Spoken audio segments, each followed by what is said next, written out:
I'm going to share my POTS diagnosis story. I'm really lucky that it only took me a few months to get diagnosed. For many people, it can take years. Since this is all still pretty emotional for me, I decided to do this via voiceover so I can take breaks if needed. Now let's jump back to the beginning.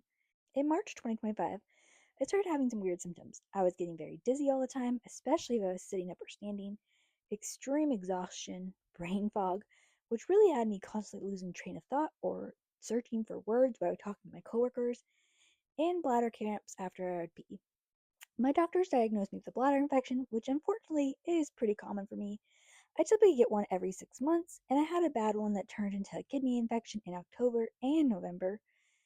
We also thought my dizziness was maybe due to having blood sugar issues and decided it was time for me to wear a continuous glucose monitor for a few weeks.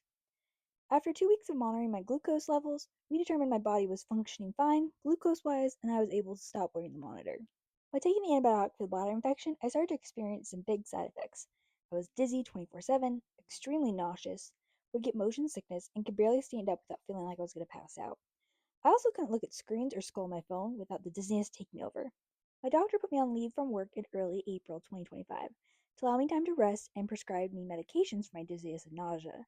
We completed full blood work panels to see if anything else was wrong. Even though I was on medication for my dizziness, it did not touch it at all. I had to stop driving and lean on my husband to drive on me anywhere I needed to go. I started getting headaches when reading, which was my reprieve as I was still getting pretty sick from screens. My doctor thought I might have developed vertigo and sent me to a physical therapist to evaluate if this was typical or atypical vertigo. During my first two appointments, we did multiple tests and determined that this was atypical vertigo, as I did not respond to the test as I should have if I had regular vertigo. My doctor next decided to send me for an MRI of my brain and to get me to see a neurologist.